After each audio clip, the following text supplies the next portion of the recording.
옛 안동 지역에는 산과 강이 어우러진 평화로운 마을이 있었습니다. 그 마을은 청정한 환경 덕에 산신령과 자연의 신들이 자주 방문하곤 하여 신비로운 이야기가 전해지고 있지요.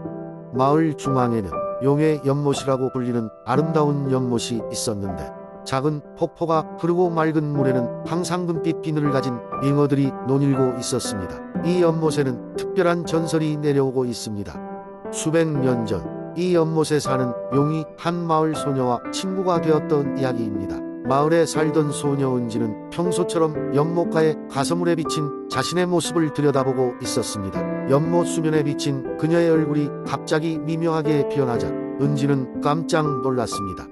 연못 속에서 용이 나타나 그녀에게 미소를 짓고 있었기 때문입니다. 용은 은지가 결코 두려워하지 않도록 천천히 다가와 말을 걸었습니다. 안녕, 어린 소녀여. 나는 이 연못을 지키는 용이란다. 너의 맑은 마음씨가 이곳에 다 나를 깨웠구나. 너에게 소원을 하나 들어주겠다. 은지는 용의 말이 믿기지 않았지만 마음속 깊이 간직한 소원을 용에게 털어놓았습니다. 저는 엄마가 많이 아픕니다. 엄마가 건강을 되찾을 수 있게 도와주세요. 용은 잠시 생각에 잠겼다가 이윽고 결심한 듯 고개를 끄덕였습니다. 그리고 연못에서 물을 떠서 은지의 손에 건네주며 말했습니다. 이 물을 매일 엄마에게 마시게 하렴. 일주일 후면 엄마는 건강을 되찾을 것이란다. 은지는 용의 말대로 물을 정성스레 떠서 집으로 가져갔고, 그날 이후 매일 어머니에게 마시게 했습니다. 일주일이 지나자 어머니는 기적처럼 건강을 되찾았습니다. 은지는 기쁜 마음을 안고 용에게 인사를 하러 다시 연못으로 갔습니다. 연못 속에서 웃고 있는 용은 은지에게 말했습니다. 너의 진실한 사랑과 정성이 이뤄낸 일이란다. 이 연못은 너의 마음에 응답할 것이야. 앞으로도 희망과 용기를 잃지 말고 살아가렴. 그 후로 마을 사람들은 용의 연못을 더욱 아끼고 보호하게 되었습니다. 소문은 멀리 퍼져나갔고, 은지는 용이 내려준 지혜와 은총을 잊지 않으며 친절하고 착한 마음을 가진 어른으로 자라났다고 합니다. 이 전설은 세월이 흘러도 안동 마을에서 어린이들에게 전해지며 그들이 세상에 대한 희망과 신비로운 꿈을 품게하는 하나의 이야기로 남아 있습니다. 두 번째 이야기. 옛날 옛적 한반도의 남서쪽에는 영암이라는 작은 마을이 있었다.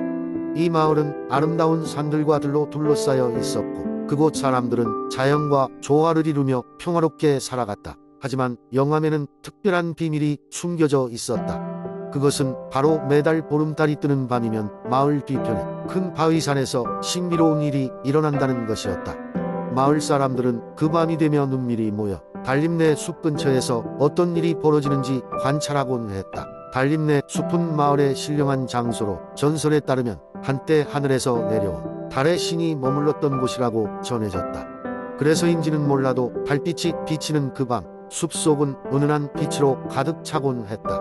한편 마을의 어린 소녀 연희는 이 이야기에 깊은 호기심을 가지고 있었다. 그녀는 늘 할머니에게 그 신비로운 밤에 대해 이야기해달라고 졸랐다. 할머니는 늘 조용히 미소를 지으며 말을 아꼈지만 가끔은 살짝 미적거리며 귀중한 힌트를 주기도 했다. 달림내 숲에 들어가려면 마음을 맑고 선한 마음으로 가야 한단다. 그렇지만 이 경고는 연희의 모험심을 막기에는 역부족이었다. 보름달이 차오르기 시작한 어느 날 밤, 연희는 작은 결심을 했다. 그녀는 몰래 가족들 모르게 달림내 숲으로 떠나기로 했다. 겁이 조금 나기도 했으나 모험에 대한 기대감에 그녀는 떨리고 설렜다. 숲 근처에 이르자 연희는 신기한 광경을 목격했다.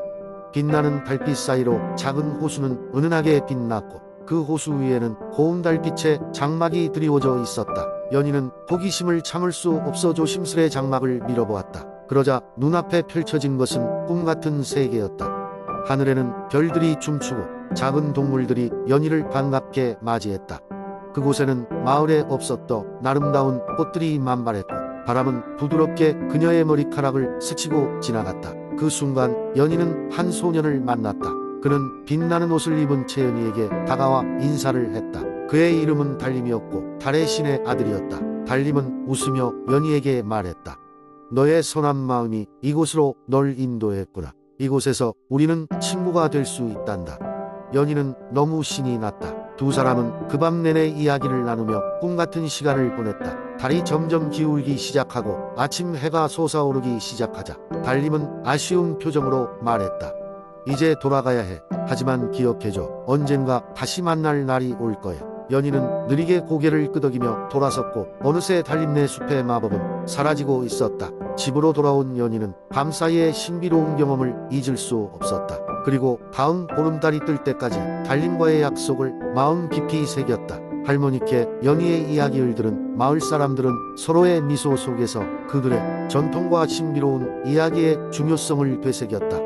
그 이후로도 영암의 보름달 밤에는 사람들이 달림네 숲을 바라보며 어린 연희와 달림의 이야기를 떠올렸고 그 꿈같은 전설은 세월이 흘러도 영암 마을의 아름다운 이야기로 전해 내려왔다. 세 번째 이야기. 옛날 옛적 전라북도의 아름다운 해안 지역인 부안에는 바다와 소금으로 유명한 작은 마을이 하나 있었습니다. 이 마을은 넓고 푸른 바다와 드넓은 염전이 어우러진 곳으로 매년 많은 사람들이 찾아와 신비로운 자연경관을 감상하곤 했습니다. 마을 사람들은 대부분 바다에서 물고기를 잡거나 소금을 만드는 일을 생업으로 삼았습니다. 특히 이곳의 소금은 바닷바람과 햇빛에 의해 자연적으로 건조되어 독특하고 깊은 맛을 지니고 있었습니다. 이 소금은 예로부터 귀한 대접을 받아왔고 많은 상인들이 이 소금을 구하러 먼 길을 찾아오기도 했습니다. 마을 중앙에는 처녀 바위라는 커다란 바위가 있었는데 이 바위에는 슬픈 전설이 전해 내려오고 있었습니다. 오래전 바다의 딸이었던 아름다운 인어공주가 이곳 사람들에게 소금을 만드는 방법을 전수해 주었다고 합니다. 공주는 마을 사람들과 함께 지내면서만은 이들과 친구가 되었지만 어느 날 갑작스럽게 바다로 돌아가야 했습니다. 마을 사람들은 그녀를 붙잡고 싶었지만 공주는 이미 떠나기로 마음먹은 상태였습니다.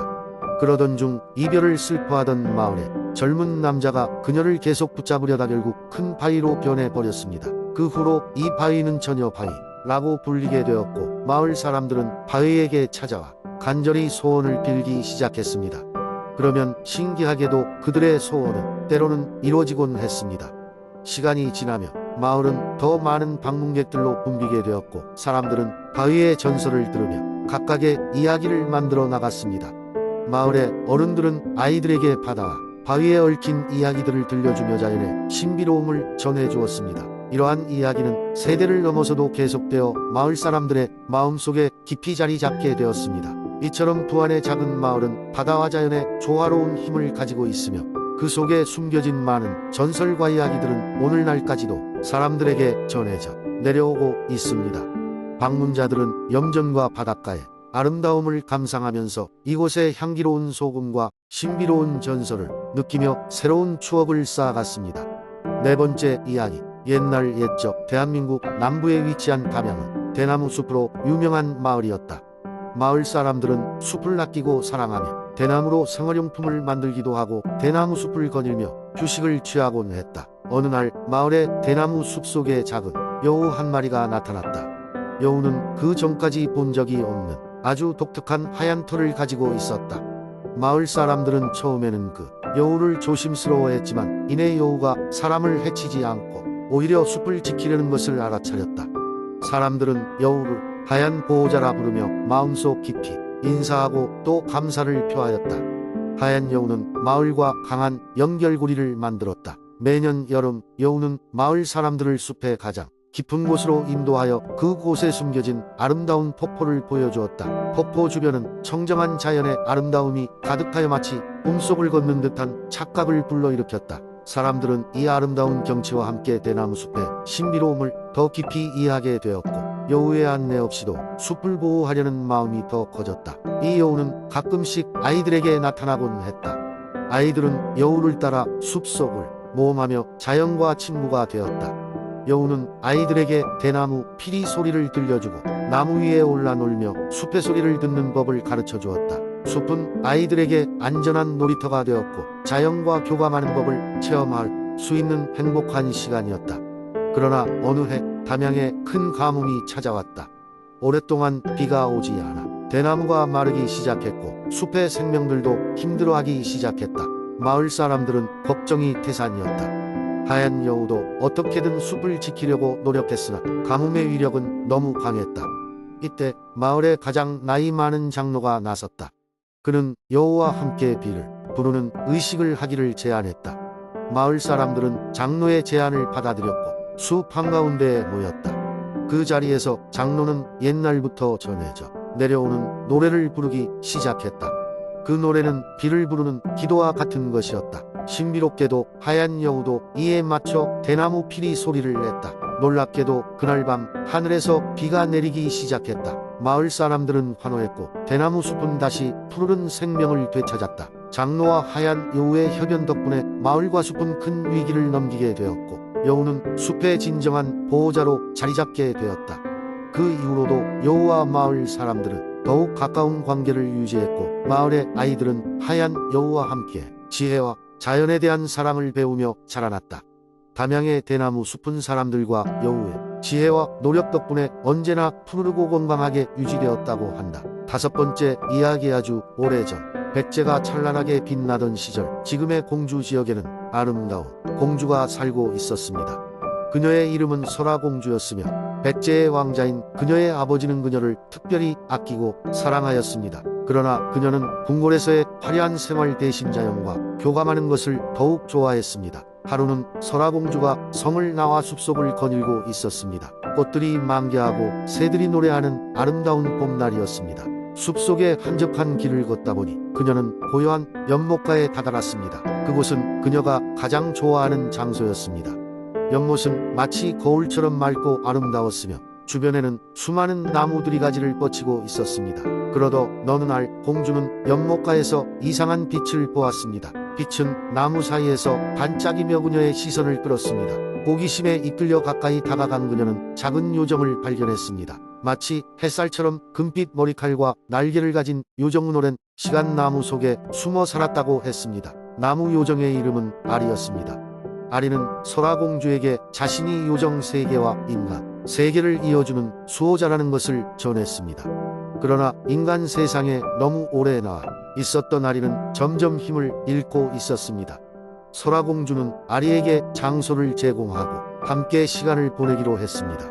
이들은 자연 속에서 서로의 이야기를 나누며 우정과 신뢰를 쌓아갔습니다. 세월이 흘러 백제는 외세의 침략을 받기 시작했습니다. 나라가 위기에 빠지자 설화공주의 아버지는 공주에게 궁으로 돌아와 왕국의 안보를 지키기 위한 역할을 맡아달라고 요청했습니다.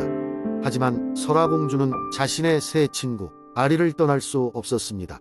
그녀는 아리와 함께 자신의 가족과 나라를 위한 방법을 찾아야 한다고 생각했습니다. 결국 설화공주는 아리와 함께 백제의 국경 가까이 다가갔습니다. 아리는 마지막 힘을 모아 주변 자연에 생명력을 불어넣어 새를 결집시켰습니다. 아리의 도움으로 백제의 군사들은 기적적으로 적들을 물리칠 수 있었습니다. 하지만 아리는 그의 희생으로 요정의 세계로 돌아가게 되었습니다. 설화공주는 자신의 친구를 떠나보내며 슬픔에 잠겼습니다.